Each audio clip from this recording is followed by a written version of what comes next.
네, 마켓플러스 시간입니다. 증권부 정호진 기자와 시장에서 주목해 볼 만한 종목 이야기 나눠보도록 하겠습니다.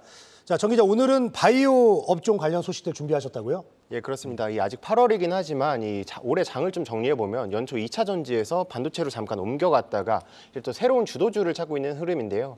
이 가운데서도 꾸준히 좋은 모습 보여온 바이오 기업들의 투자 포인트를 3가지로 정리해드리겠습니다. 네.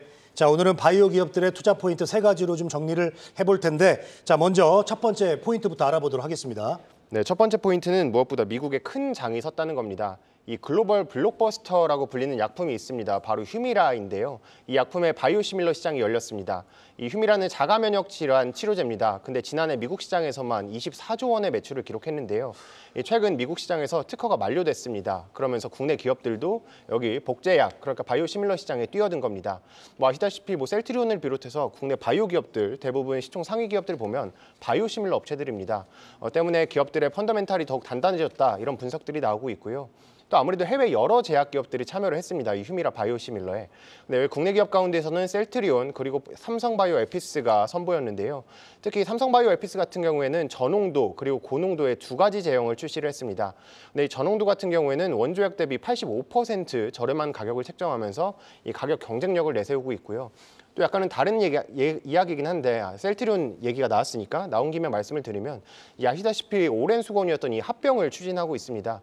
이 증권가에서는 이걸 긍정적으로 평가하고 있는데 합병을 통해서 아무래도 기존의 바이오시밀러 사업뿐만 아니라 이 신약 그리고 디지털 헬스케어까지 분야를 확장하면서 시너지를 낼 수 있을 것이다 이렇게 기대하고 있다는 점 전해드리겠습니다. 네. 자, 첫 번째 포인트로 바이오시밀러 시장이 열렸다. 이렇게 정리를 좀 해봤고요. 자, 이어서 두 번째 포인트 짚어보겠습니다. 예, 두 번째 포인트는 아무래도 비만 그리고 당뇨 시장이 성장하고 있다 이런 부분입니다. 최근 바이오 업종의 흐름을 한번 살펴보면 이 질병 치료를 위한 신약 개발을 넘어서 이 헬스케어 영역으로 시장이 확대되고 있습니다. 아무래도 전 세계적으로 고령화 인구가 증가를 하면서 이 질병을 치료하면서 이 오래 사는 것도 중요한데 이제는 건강한 삶, 그러니까 오래 사는 것뿐만 아니라 오래 건강하게 사는 삶에 대한 수요가 커지고 있는 겁니다. 이 삼성 액티브 자산운용에 따르면 올해 글로벌 헬스케어 시장이 약 2,370조 원 규모로 전망이 되고 있습니다. 이 가운데 최근 주목받는 건 무엇보다 비만 치료제 시장인데요.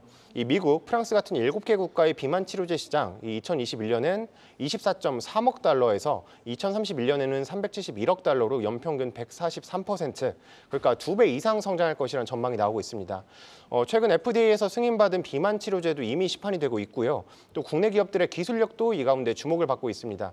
현재 판매되는 의약품들이 삭센다, 위고비 이런 제품들이 있는데 이건 보통 하루에 한 번이나 일주일에 한 번씩 주사를 맞아야 됩니다. 근데 펩트론이나 인벤티지랩 같은 경우에는 이 기간을 한 달 또는 2달까지 늘릴 수 있는 기술을 개발 중이거든요.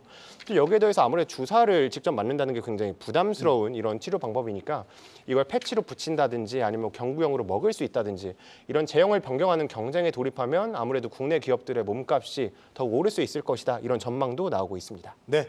자, 두 번째 포인트, 비만 당뇨 시장의 성장. 이렇게 정리를 좀 해봤습니다. 자, 이제 마지막 포인트 짚어보도록 하겠습니다. 자, 수급에 대한 기대감인데요.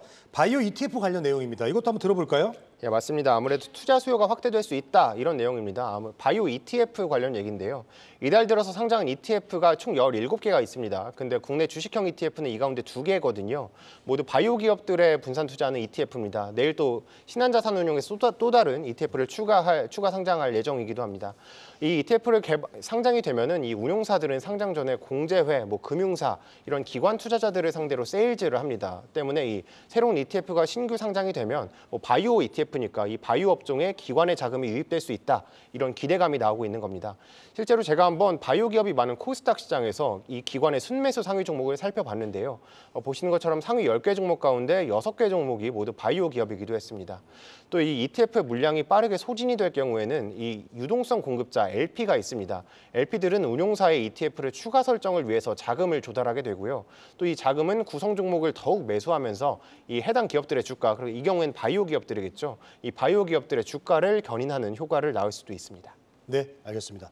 자, 기관 자금의 어떤 유입을 기대해 볼 수 있다 그런 얘기잖아요. 네. 자, 정 기자, 그런데 개인 투자자들도 바이오 기업 투자에 대해서 힌트를 얻을 수 있다고요? 예, 맞습니다. 아무래도 최근 상장한 바이오 ETF들이 모두 액티브 ETF이기 때문입니다. 이 액티브 ETF는 기존 ETF에 비해서 운용력들의 자유도가 높습니다. 그러니까 보다 자유롭게 이 종목들을 선정할 수 있다는 건데요. 이 과정에서 추가 수익을 추구하기 위해서 좋은 종목들을 아무래도 고르기 마련이겠죠.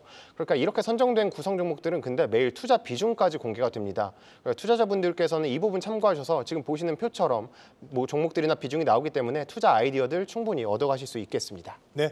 자, 오늘은 바이오 업종 관련 투자 포인트를 짚어봤습니다. 자, 증권부의 정호진 기자 함께했습니다. 오늘 도움 말씀 고맙습니다. 감사합니다.